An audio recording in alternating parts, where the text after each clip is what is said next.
Have you ever wondered who you might want to take networking with you? Like, what's going to be the best behavioral style? Hi, Tiffanie Kellog here for your weekly Room Full of Referrals tip, and I've got a special guest, Tonya Acha from South Michigan.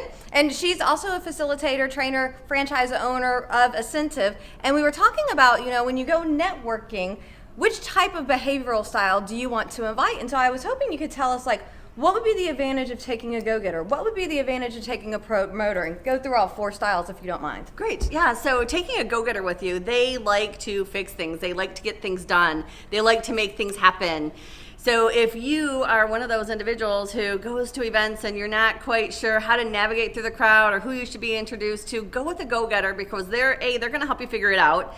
And they're not only going to be introducing themselves to the people that they want to meet, but they're going to try and take care of your goal and your mission as well. So they're going to help you be efficient in getting all of that done so that you can get a better return on your investment of time for going to that event. Brilliant, brilliant. What about the promoters? Promoters like to know everybody. So if they're in the room and there's somebody there that they don't know yet, they're going to be really comfortable introducing themselves to other individuals. And they probably already know people there, and they're the best when it comes to initiating conversation, and they can carry on conversations with pretty much anybody. So they know a lot about a lot of things, and they love to talk. So going with the promoter, they're going to make that conversation starting so much easier than some of the other behavior styles. Gotcha, definitely. And how about the nurturers? Nurturers, okay, so in my opinion, nurturers are the best referral partners because they're caring, they're trustworthy, they're loyal, and if they care about you and they're compelled to want to help you, they're going to ask the really good questions, and they're going to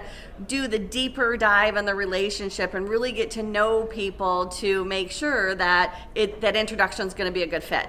They're going to want to make sure that everybody in that scenario is happy, that they're making you happy by getting you the best introductions possible, and they're going to want to make sure that the person that they're talking to is the right fit, because they really truly have that true sense to serve and help people. Gotcha. Now, the last group, I know they don't like to network very much. However, there are certainly advantages to taking an examiner with you. And so what's the advantage? So advantage with examiners, they aren't going to be the ones working in the room, yet they are going to be the ones that are going to get a lot of the detail. And when they do anything, they do it with efficiency, they do it with strategy.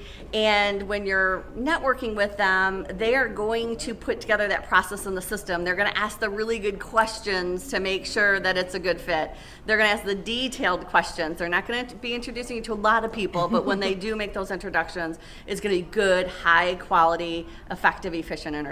Very cool. So depending on where you need help, where maybe you have a challenge when it comes to networking, pick one of the behavioral styles that will complement you for an upcoming event and go and network together. Thank you so much, very much for joining us, and we'll see you again next week. Thanks.